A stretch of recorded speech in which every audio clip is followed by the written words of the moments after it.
Сәлеметсіздер ме, құрметті Бойтұмар арнасының оқырмандары. Менің арнама қош келдіңіздер.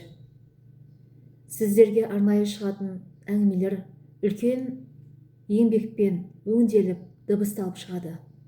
Сондықтан әңгіме ұнаса, менің арнама жазылып, лайк басып, достармен бөлісе отырыңыздар. Және де кері байланыс жасап, пікір қалдырсаңыз қуанып қалар едім. Жақсы тыңдалым болсын. Қара мысық 7-ші бөлім. Авторы Ғани Бейсен. Сол жылы қара мысық деп қартажа қақсап жүргенде кішкентай ауылдан тағы бір шырғалаң шықты.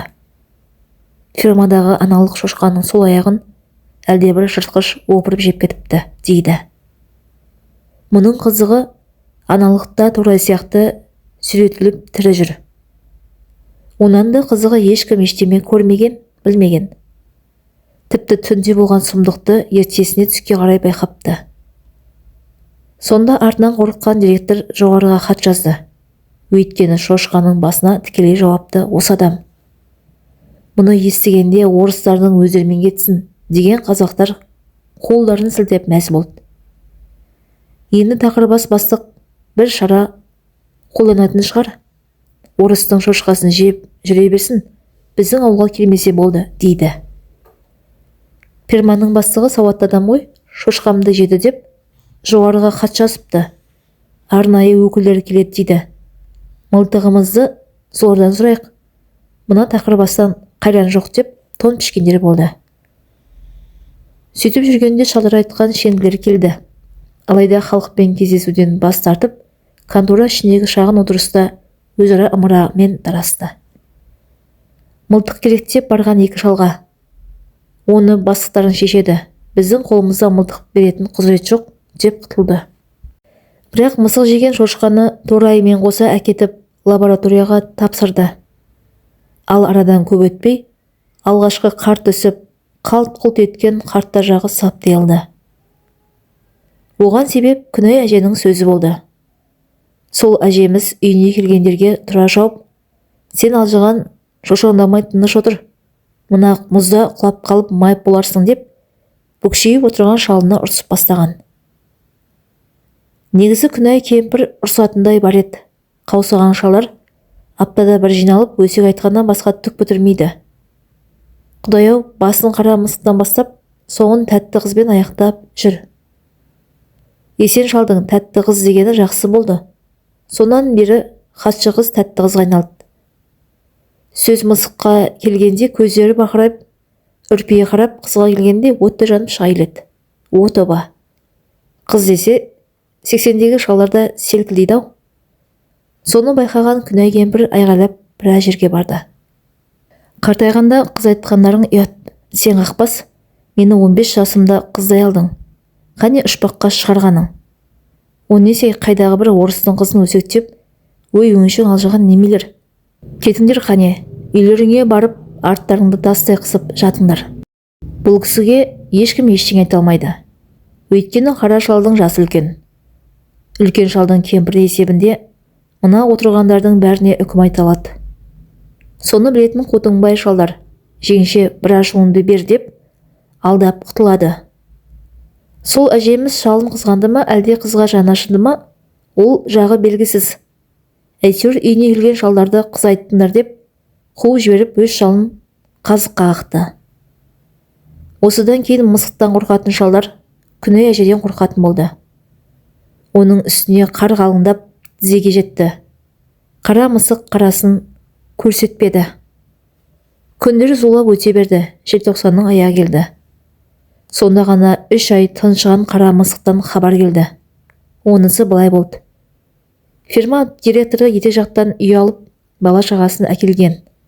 Тап қазір бұл ауылда қолы бос адам жоқ. Қысқы қарбалас басталған. Ат төбелінде ауылдың жастары жұмыста жүр. Бірі жарық жағында жүрсе, бірі фермада жүр. Еңбектеріне үкіметтен жалақы алады. Сонда істейтін Әбіш дейтін жігіттің баласы бар еді. Өкінішке орай сөйлемейтін мылқау болатын. Сол бала жаңадан келген Ваня деген орыс баламен дос боп алған. Бұл анау директордың баласы, мылқау баламен көрші. Әу баста шошқа фермаға жұмысқа тұрудан бас тартқан әбішке етек жақтан үй беріп көндіріп еді. Соларға деп фермаға жақын жерден 5 үй соқты, 5-еуі де ағаш үй. Оның біріне директор жайғасса, тағы бірнеше қызметкер үйлі болды. Олардың арасында Мылқау баланың әкесі әбіште болатын. Сол бала Ванямен бірге өзенге барып қармақ салды. Қазақ баласы ондайды қайдан білсін? Мұзды ойып көрсетіп жүрген орыс баласы. Бұл соған ереді. Сонымен балықтың қызығына түскен екі бала жүріп алғанда қысқа күнде лезе қараңғы түседі. Шана жүреген екеуі ауылға бет алады. Алайда төбеден асу оңай емес. Шаршағанда бірі-бірінің арқасын беріп отыра қалады. Сол кезде жоқ жерден қара мысық пайда болады. Әбіштің баласы сөйлей алмайтын Мылқау болса, орыс баласы қара мысықтан хабарсыз еді. Тіміскіленіп келгенде кішкентай шабақты алдына лақтырыпты. Асап жіберген мысық қарсы алдына отыра қалады. Енді кезек әбіштің баласында. Соның балығын беру керек. Байғұс бала жалаңаш қолын соза бергенде шап берген мысық тістеп алады. Одан соңдарына түсіп еріп отырады. Төбеге жеткен балалар шанаға мінгесіп, төмен сырғып кетсе барады. Енді екі аттаса үйлеріне жетеді. Байлықтарын бөлісіп алып қоштасады. Алайда әбіштің баласы үйіне жете алмайды. Жалп етіп құлап түскенде қара мысық бас салады. Аяғында етік, үстінде қысық киім. Балаларға жете алмай, бет терісін тартқылап жыртып тастайды. Әбер болғанда екі беті ойылып аман қалыпты. Қансырап ұйқыда жатқан баланы жұмыстан қайтқан әкесі көріп, үйіне апарған дейді. Бірақ әбіштің өзі қаша жөнелген мысықты көрмеген, ізгесуге қар жауып басып қалған. Осы оқиғадан кейін ауыл адамдар тағы да шу шығарды. Әбіштің шешесі тақырбас бастықты қарғап-сілеп тас атты. Жаумасаңда күркіре деп үйлерінде жатып шалар айғайлады. Терезелерінен сығалап көрінген орысқа қоқан-лоқы жасады. Оларға қолдарында қаруларың жоқ, нелермен атасыңдар деп кемпірлері ұрысты. Әйтеуір жұрт шулап гу-гу әңгіме тарады. Бұл мысықтың ісі емес, жыртқыш аңдай емес. Бұл адамнан келген іс. Ауылды аңдыған тыңшы бар деп бір білгіштер балашты. Сөйлемейтін бала бетін қотыр басып қатарға осылды. Бұл кезде асырдың дайындалған Ағыбай ақсақал сақадай сай болды. Ескі сарайға кіріп құрық істеді. Оның найза сияқты үшкір істік иледі. 10 қадамдай жіңішке жіп ерді. Соның бәрін дорбасына жасырып ширмаға барды. Бұл кісі істі боп жатқан жарты жылда хал сұрайтындай орысша үйренген. Тақырбас екеуі шүйіркелесе бастады. Мен ақталып шықтым. Бала шағам жейтін нан керек, деді ақсақал. Нан керек болса жұмыс істе, деген Тақырбас бірнеше жұмыстар ұсынды. Онысы сонау фирмаға күзетші болу, онан төбе артындағы моторға көмектесу, сосын астындағы жылқысының жем шөбіне қарау еді. Негізі Ағыбай ақсақалдың ширмаға баруына бірнеше себептер болған. Біріншіден, түрмеден келген адамға ауылдан шығуға тыйым салған болатын. Бұл кісі басқа шалдардай қалаған жеріне барып қайта алмайды. Екіншіден, той-томалақ беріп Құран бағыштауға рұқсат жоқ. Үшіншіден, қонағы бір адамнан аспауы тиіс, яғни үйіне 2 адам келе алмайды. Мұндай заң осы күні де бар. Қазірде үй алдына келіп, көлігімен аңдып отыратын құрылымдар бар. Қысқасы, Ағыбай ақсақалға төбеден асатын рұқсат қағаз керек, онсыз болмайды. Өйткені қара мысықтың өзен бойындағы ағаштар арасында жүргенін біледі. Ендеше бастықтың жылқысына қарасам ше деп ойлады қарт кісі. Бірақ сол атты өз бетінше өзен бойына мініп бара ала ма? Оған мына Тақырбас жібере қоймас. Жаз болса бір жөн, атты жуып аяғын жазамын десе сенер. Қақаған қыста қайдам. Ендеше моторшы балаларға көмектесейін. Сол жерден жұмыс беріңіз, деді біраз ойланған Ағыбай қарт. Неге моторға? Деп сұраған тақырбас ернін шеріп таңғалды. Үйде жатқанша сондағы жігіттерге пайдам тисін деп едім. Жоқ, деп кесіп тастады ауыл басшысы. Мұнысына Ағыбай қарт таңдана қарады. Ол жерде үйреніп жүрген жігіттер бар. Біреуі қазақтың баласы. Сол үшін мен сізді ол жаққа жібере алмаймын. Сондай-ақ жылқыма күтушінің керегі жоқ. Тілмашым бар, деп сылтау айтқан бастық ат тонын ала қашты. Қашса бұл сұмырай секем алды, содан қашты. Ағыбайдың моторға дегенінің өзі тақырбасқа күдік тудырды. Өйткені моторыңыз төбенің артында, өзен бойында. Сондағы екі мотордың бірі ауылға су айдаса, екіншісі жарық береді.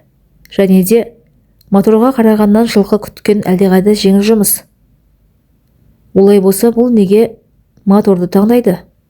Онан да жылқы күтемін десе болмай ма? Әппәлем, ол кезде ауылдан шыға алмайсың, солай ма?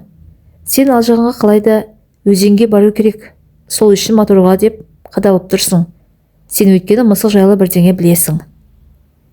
Ширма бастықтың миына келгені осы болды. Ағыбайдың әдейі сұранып отырған түсінгенде сөзден тайқып шыға келді. Ал Ағыбайың нәрсені көрген адам. Сөзінен секіргенге өзінің күдікке ілінгенін біліп отырды. Сонда да үмітсіз шайтан айтып көрейін деген оймен. Бастық бала, мен сонда қол көтеріп отыра берем бе? Деп сұрады. Қазірше солай болып тұр. Негізі сіз біздің бақылаудағы адамсыз. Сізге жұмыс беруге болмайды екенін ұмытып кетіппін, деп ақталған бастық заң қуып кетті. Мақұл бас екен, ендеше мен үйіме барайын. Басына тымағын киген қарт орнынан тұрды. Амандық тілеп жалбақтаған бастық өзі барып есік ашты. Сенің әкеңнің аузын ұрайын, иттің баласы. Сол мысыққа сенің етіңді жегізбесем, Ағыбай деген атым өшсін малғұн. Іштей көбірілген қарт бүкшеңдеп басып үйіне тартты. Есіктен кіргенде кеудесін ыза ернеп бұлқан-талқан жарыла жазады. Мына малғұндар бізді қайда жетелеп барады? Бір елміз, бір тудың астындамыз дейді. Адымыңды аттап бастырмайды. Қазақтың күні осыларға қалса келіскен екенбіз. Балам, қайдасың? Деп айқай салған Ағыбай ақсақал сақтағанды шақырып алды. Онан құлағына сыбырлап әбіштің үйіндегі келінге жұмсады. Түсіндің бе балам, айтшы?